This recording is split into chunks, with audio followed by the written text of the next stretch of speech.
नमस्कार। आज आपण उपवासाचा मऊ लुसलुशीत जाळीदार डोसा बनवणार आहोत। सोबतच बटाट्याची भाजी आणि दही घालून शेंगदाण्याची चटणी कशी बनवायची हेही आपण पाहणार आहोत। पाहू शकत असाल डोसा किती जाळीदार झालेला आहे आणि अगदी मऊ लुसलुशीत, कसाही चुरगळला मुरगळला तरी पुन्हा पूर्वस्थितीत येतो असा डोसा बनवून ठेवल्यानंतर 4 ते 5 तास असाच मऊ राहतो। तेच पदार्थ खाऊन कंटाळला असाल तर असा पौष्टिक, मऊ लुसलुशीत, पटकन होणारा डोसा एकदा तरी नक्की करून पहा। चला तर मग रेसिपीला झटपट सुरुवात करूया। इथे 2 वाट्या वरई, काही ठिकाणी याला वरीचे तांदूळ किंवा भगर म्हणतात, तर ह्या 2 वाट्या घेतलेल्या आहे, निवडून स्वच्छ करून घेतलेला आहे। त्याच वाटीने 1 वाटी साबुदाणा 2 ते 3 पाण्याने धुवायचं। जर तुम्हाला साबुदाणा चालत नसेल तर त्याऐवजी एक मध्यम साईजचा साल काढून बटाटा घेऊ शकता। 2 पानांनी स्वच्छ धुवून घेतल्यानंतर 1.5 ते 2 तास झाकून भिजत ठेवायचं। तुमच्याकडे खूप कमी वेळ असेल तर 1 तास तरी भिजवून घ्या। अशा प्रकारे 2 तास झालेले आहेत। त्यातील पाणी काढून मी साईडला ठेवलं आणि वाटताना मी तेच पाणी वापरणार आहे। थोडंसं पाणी मी शिल्लक ठेवलं आणि मिक्सरच्या छोट्या भांड्यामध्ये अशा प्रकारे एकदम स्मूथ असं बारीक वाटून घेतलं। अर्धी भगर वाटायची अजून बाकी होती, त्यामध्ये 3 मोठे चमचे घरीच तयार केलेलं दही टाकलं। दही टाकल्यामुळे डोसा जो बनतो तो अतिशय चविष्ट आणि जाळीदार बनतो। आपण इथे कुठेही इनो किंवा सोड्याचा वापर करत नाहीत। तुम्हाला वेळ नसेल तर अशा पिठाचे तुम्ही डोसे तयार करू शकता, पण मला हे डोसे दुपारी खायचेत म्हणून मी झाकून 4 ते 5 तासासाठी ठेवून दिलं। हिरवे वाटण तयार करू। 5 हिरव्या मिरच्या मध्यम तिखट आहेत त्या घेतल्या, तुकडे करून टाकले। 1 इंच आलं आणि अर्धा चमचा जिरे, चवीपुरतं मीठ टाकलं। जिरे तुम्हाला उपवासाला चालत नसतील तर स्किप करू शकता आणि पाणी न टाकताच अशा प्रकारे बारीक वाटून घेतलेलं आहे। आता आपण उपवासाची शेंगदाण्याची चटणी बनवणार आहोत। त्यासाठी अर्धी वाटी शेंगदाणे मी 2 तास पाण्यामध्ये भिजत टाकलेले आहेत। त्यानंतर 2 हिरव्या मिरच्या, 4-5 कढीपत्त्याची पानं, चवीपुरतं मीठ आणि 2 चमचे दही टाकून बारीक वाटून घेतलं। तुमच्याकडे दही नसेल तर चिंचही टाकू शकता किंवा तुम्हाला आंबट आवडत नसेल तर दही स्किप करू शकता। अशा प्रकारे स्मूथ अशी शेंगदाण्याची चटणी तयार झालेली आहे। खोबऱ्याची चटणी तुम्ही बनवू शकता। त्याला आपण फोडणी देऊन घेऊ। तुपाची फोडणी तयार करूया। त्यासाठी फोडणी पात्रामध्ये 1 चमचा साजूक तूप टाकलेला आहे। तूप छानपैकी गरम झाल्यानंतर पाव चमचा जिरे टाकले, 4-5 कढीपत्त्याची पानं टाकले आणि हे सर्व मिश्रण छानपैकी तडतडल्यानंतर चुरचुरीत खमंग अशी फोडणी तयार झालेली आहे। जिरे कढीपत्त्यामुळे फोडणीला एक चुरचुरीतपणा येतो आणि तुपाची फोडणी असल्यामुळे खमंग लागते। अशा प्रकारे पक्की फोडणी चटणीवरती टाकली। चटणी तयार झालेली आहे। आता आपण बटाट्याची भाजी तयार करून घेऊ। इथे मी 3 मध्यम साईजचे बटाटे शिजवून बारीक फोडी करून घेतलेले आहेत आणि जे हिरवं वाटण होतं यामध्ये 4 हिरव्या मिरच्या, अर्धा इंच आलं आणि थोडेसे जिरे आणि मीठ टाकून वाटून घेतलेलं ते वाटण टाकणार आहोत। लिंबू घेतलेला आहे। लिंबू मोठा आहे त्यामुळे पाव लिंबू घेतलेला आहे। 4-5 कढीपत्त्याची पानं घेतलेली आहेत आणि चवीनुसार आपण मीठ वापरणार आहोत।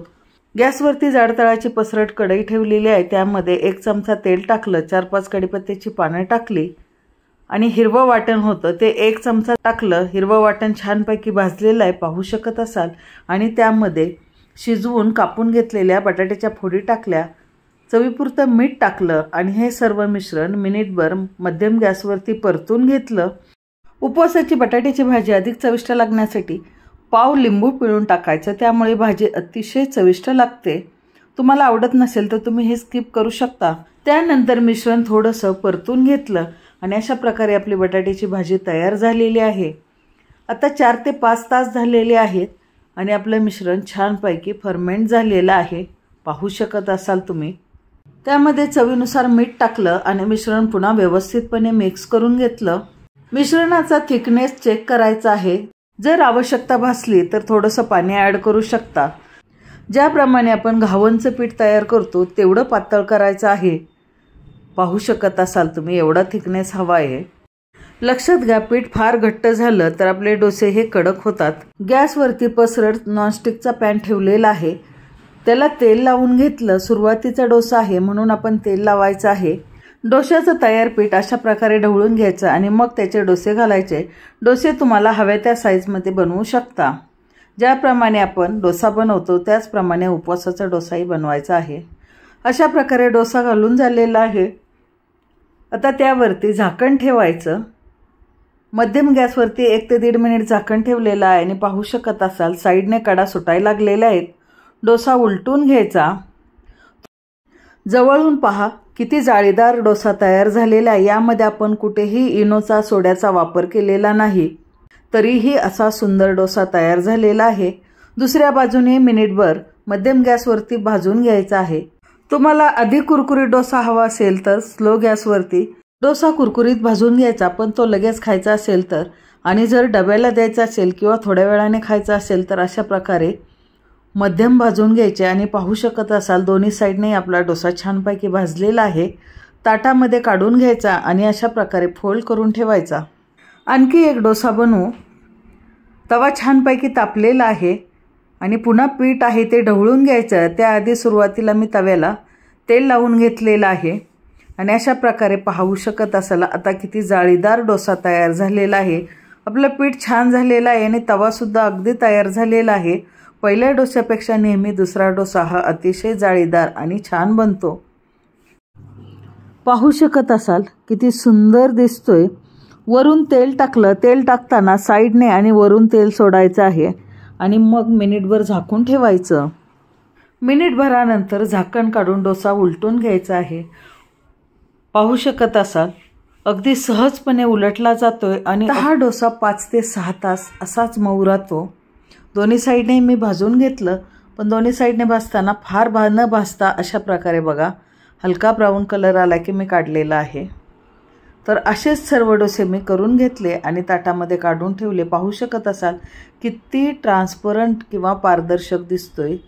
उलटणं सुद्धा डोस्याच्या खालून दिसत आहे। इतका जाळीदार मऊ लुसलुशीत आणि कमी वेळेत बनणारा डोसा आहे। अशाच प्रकारे मी सर्व डोसे बनवून घेतले आणि पाहू शकत असाल खूप कमी वेळात असे चविष्ट जाळीदार डोसे तयार झालेले आहेत। हे डोसे तुम्ही टिफिनला दिल्यानंतर 4 ते 5 तास असेच मऊ लुसलुशीत राहतात। उपवासाचा मसाला डोसा तयार झालेला आहे। हे सर्व बनवायला फक्त अर्धा तास लागलेला आहे। उपवासाचा डोसा, शेंगदाण्याची चटणी, बटाट्याची भाजी आणि उपवासाचा ठेचा तयार आहे। रेसिपी जरी युजफुल वाटली असेल तर जास्तीत जास्त लोकांना शेअर करा, लाईक करा आणि हो, चॅनलवरती नवीन असाल तर सबस्क्राईब जरूर करा। पुन्हा भेटू अशाच नवीन रेसिपीमध्ये। तोपर्यंत बाय बाय, टेक केअर।